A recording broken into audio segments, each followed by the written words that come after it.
Hi friends, ఈ వీడియోలో అయితే నేను మటన్ బిర్యానీని ఎలా ప్రిపేర్ చేసుకోవాలో చూపిస్తున్నాను. ముందుగా 1/2 kg మటన్ తీసుకొని 2 సార్లు బాగా కడిగి తీసుకోండి. ఆ తర్వాత 1.5 టీ స్పూన్ కారాన్ని, 1.5 టీ స్పూన్ ధనియాల పొడిని, 1/2 టీ స్పూన్ పసుపుని, అల్లం వెల్లుల్లి పేస్ట్ని, ఇంకా ఒక 1/2 టీ స్పూన్ గరం మసాలాని వేసుకొని 3 టేబుల్ స్పూన్లు పెరుగు వేసుకొని తగినంత ఉప్పుని వేసుకొని బాగా కలిపేసుకోవాలి. 1/2 టేబుల్ స్పూన్ బిర్యానీ మసాలాని వేసుకోండి. 1 టేబుల్ స్పూన్ ఆయిల్ కూడా వేసుకోండి. ఆయిల్ వేయడం వల్ల సాఫ్ట్గా కుక్ అవుతాయి అన్నమాట. మటన్ ముక్కలు చాలా సాఫ్ట్గా కుక్ అవుతాయి. పెరుగును వేసేసి బాగా కలిపేసుకోండి. అల్లం వెల్లుల్లి పేస్ట్ ఫ్రెష్గా ఉన్నదే వేసుకోండి. అప్పటికప్పుడు చేసుకున్న పేస్ట్ వేయడం వల్ల టేస్ట్ అయితే చాలా బాగా వస్తుంది. బిర్యానీకైనా ఏ కర్రీకైనా ఫ్రెష్గా అప్పటికప్పుడు దంచైనా వేసుకోవచ్చు, లేదంటే పేస్ట్ చేసి వేసుకోవచ్చు. నేనైతే పేస్ట్ చేసి వేస్తున్నాను. ఇంకా మిక్సీ జార్లోకి ఒక ఉల్లిపాయని కట్ చేసి వేసుకోవాలి. అలానే ఒక టమోటోని కూడా కట్ చేసి వేసుకోవాలి. ఒక 3 లవంగాలు, ఒక చిన్న దాల్చిన చెక్క ముక్క, ఇంకా కొంచెం సోంపు వేసుకొని మిక్సీ పట్టుకున్నాను. ఆ తర్వాత కుక్కర్ తీసుకొని అందులో కొంచెం ఆయిల్ వేసి, ఆయిల్ బాగా వేడయ్యాక అందులోకి బిర్యానీ స్పైసెస్ని వేసుకోవాలి. అంటే లవంగాలు, పట్ట, స్టార్ పువ్వు, ఇంకా బిర్యానీ స్పైసెస్ మీ దగ్గర ఏవైతే ఉన్నాయో బిర్యానీ ఆకు, ఇలాచి, సోంపు ఇవన్నీ వేసుకోవాలి. కొంచెం ఫ్రై అయ్యాక అందులోకి కొంచెం జీడిపప్పును కూడా వేసుకొని బాగా ఫ్రై చేసుకోవాలి. ఆ తర్వాత నేనైతే ఉల్లిపాయల్ని ముందుగానే కట్ చేసి పెట్టుకున్నాను. ఉల్లిపాయ ముక్కల్ని కూడా వేసుకొని బాగా ఫ్రై చేసుకోవాలి.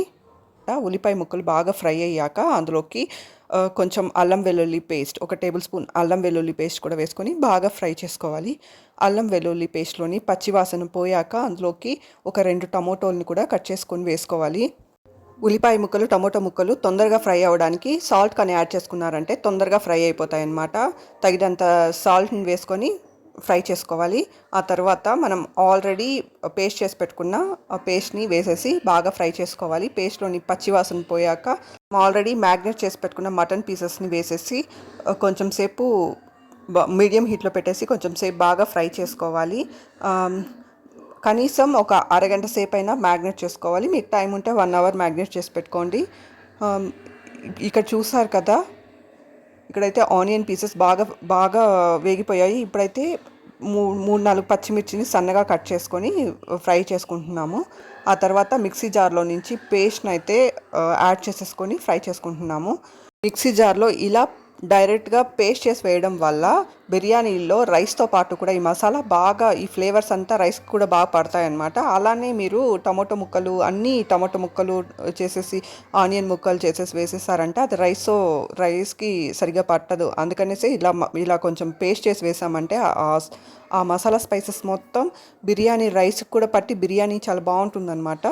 ఒక గుప్పెడు పుదీనా ఆకులు, ఒక గుప్పెడు కొత్తిమీర ఆకులు కూడా సన్నగా తరిగి వేసేసుకున్నామంటే ఈ ఫ్లేవర్స్ అన్నీ రైస్తో పాటు చాలా బాగుంటాయి. ఇక్కడైతే టమోటో ముక్కలు యాడ్ చేస్తాము. ఇప్పుడు టమోటో ముక్కలు బాగా మగ్గాక అందులోకి మనం ఆల్రెడీ మ్యాగ్నేట్ చేసి పెట్టుకున్న మటన్ పీసెస్ని వేసుకుంటే సరిపోతుందన్నమాట. మటన్ పీసెస్ అట్లీస్ట్ ఒక 1 అవర్ అన్నా మ్యాగ్నేట్ చేసి పెట్టుకున్నామంటే మనకు టైం ఉండి బాగా మటన్ పీసెస్ బాగా సాఫ్ట్గా కుక్ అవుతుందన్నమాట. ఇలా మ్యాగ్నేట్ చేసి పెట్టుకున్నామంటే ఎక్కువ విజిల్స్ కూడా పెట్టనక్కర్లేదు. నేనైతే 7 విజిల్స్ పెట్టాను అంతే. నేను తీసుకున్న మటన్ ముదురుది, మ్యాగ్నేట్ చేస్తే తొందరగా కుక్ అవుతుంది. బిర్యానీలో కట్ చేసి ఇమ్మంటే ఇలా పెద్ద పెద్ద పీసెస్గా కట్ చేసి ఇచ్చారు. సో ముదురు మటన్ కాబట్టి మ్యాగ్నేట్ చేసి ఇలా ఉడికిచ్చామంటే ఒక 7 to 8 విజిల్స్కే బాగా కుక్ అయిపోతుంది అనమాట. నేనైతే కొంచెం సేపు కుక్ చేశాను. మటన్లో నుంచి వాటర్ రిలీజ్ అయింది. ఆ వాటర్ మొత్తం డ్రై అయిపోయేంత వరకు కుక్ చేశాను. ఆ తర్వాత కొంచెం వాటర్ యాడ్ చేసి, ఒక గ్లాస్ వాటర్ అయితే యాడ్ చేశాను. వాటర్ యాడ్ చేసేసి తగినంత సాల్ట్ని యాడ్ చేసేసి కుక్కర్ మూత పెట్టి ఒక 6 నుంచి 7 విజిల్లు అయితే కుక్ చేశాను. ఈ స్టేజ్లో మీరు చెక్ చేసుకోండి, ఉప్పు, కారం, ఇవన్నీ మసాలాలు అంతా సరిపోయిందా లేదా ఒకసారి టేస్ట్ని చెక్ చేసుకున్నారంటే అడ్జస్ట్ చేసుకోవచ్చు ఇక్కడ. సో కొంచెం కొత్తిమీర, పుదీనా ఆకులు కూడా వేసేసి మూత పెట్టి మీరు తీసుకొచ్చిన మటన్ని బట్టి ముదురు మటన్ అయితే ఒక 7 విజిల్స్ అలా పెట్టండి. 7 to 8 విజిల్స్. లేత మటన్ అయితే 5 విజిల్స్ సరిపోతుంది. ఇలా కొత్తిమీర, పుదీనా ఆకులు కూడా కొంచెం యాడ్ చేసేసి ఒక గుప్పెడు యాడ్ చేయండి చాలు. మరి ఎక్కువ యాడ్ చేశారంటే టేస్ట్ మారిపోతుంది బిర్యానీ. నేనైతే మటన్ ముక్కలు ఉడకడానికి తగినంత వాటర్ని అయితే యాడ్ చేసేస్తాను.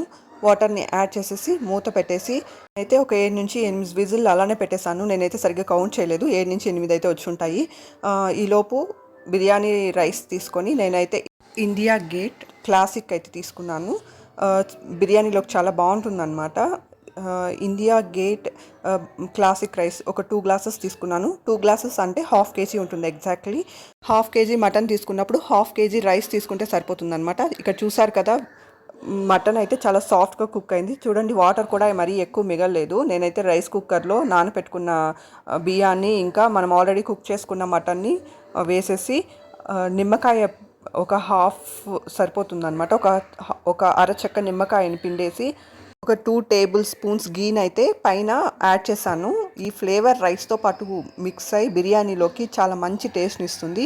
2 గ్లాసులు బియ్యానికి 4 గ్లాసులు వాటర్ని యాడ్ చేసి అలానే వేసేస్తాను నేను. సో అరచెక్క నిమ్మకాయ యాడ్ చేయడం వల్ల చాలా పర్ఫెక్ట్గా రెస్టారెంట్లో ఎలా ఉంటుందో అలా మెతుకి అంటుకోకుండా పర్ఫెక్ట్గా వస్తుందన్నమాట. మూత పెట్టేసి, నేను ఇక్కడ మీకు గీ యాడ్ చేయడం చూపించలేదు కదా, అందుకనే ఇక్కడ చూపిస్తున్నాను.